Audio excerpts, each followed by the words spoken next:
Hey, thanks for joining me today. We've got a short question from Sharon in Oregon, right here in the United States. And she asks, did you have stage fright? And if so, how do you overcome it? I think, Sharon, everybody deals with stage fright to a degree. Fear can paralyze you if you give in to that.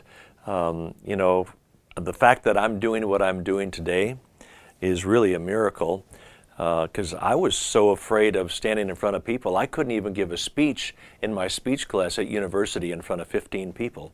The fact that I'm doing what I'm doing today really is a miracle. And the first few years when I started leading worship, I really got nervous. I was worried about everything. I was scared.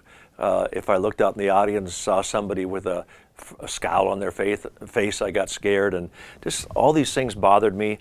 If the PA system didn't work right, or if technical difficulties, all these things can rock your world a bit. But as I've gotten older and just led worship a lot more, there's a couple things that really did help me. I'd stand on the side of the stage and I would quote 2 Timothy, I think it's 1:7, God has not given me a spirit of fear, but of power and of love and of a sound and disciplined mind. In fact, I just said it the other night as I was about to be introduced. Take authority over these fearful thoughts. And I remind myself, if God appointed me to do this, He will anoint me to do it. So if God has appointed you, He will anoint you. He'll equip you. So this is not going out there in your own strength. You're depending on God to help you. And finally, one of the most important things to remember is to be yourself. You can only be Sharon. You can't be anybody else. And this day and age, when you can see videos and DVDs and all the internet of these fabulous, wonderful, talented people, the tendency is to try to compare yourself to those people. And your audience, your congregation will know if you're trying to be somebody else or if you're comfortable being Sharon. And I would encourage you, learn from the internet, learn from all these people, but when it comes right down to it, you have to be yourself. Just be yourself, and your audience, your congregation will really appreciate it. If something goes wrong, laugh about it. And again, I think audiences are just looking for authenticity, sincerity. So anyway, stage fright, I'm always a little afraid because I want to do good. I don't want to mess up the moment. God has given us this moment, and I don't want to mess it up.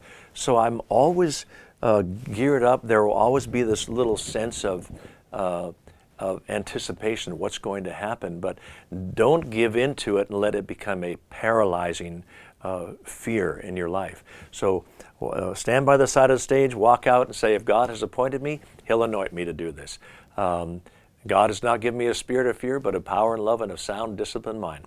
And most importantly, just be yourself. Go out there and stand in your own anointing, stand in who God has made you, and just enjoy the moment and watch what God will do. Hey, thanks for your question, Sharon. And if you've got a question you want to ask me, go to DonMoen.com/Ask Don, and I'll give it my best shot. God bless. Make it a great day. And God will make a way where there seems to be no way.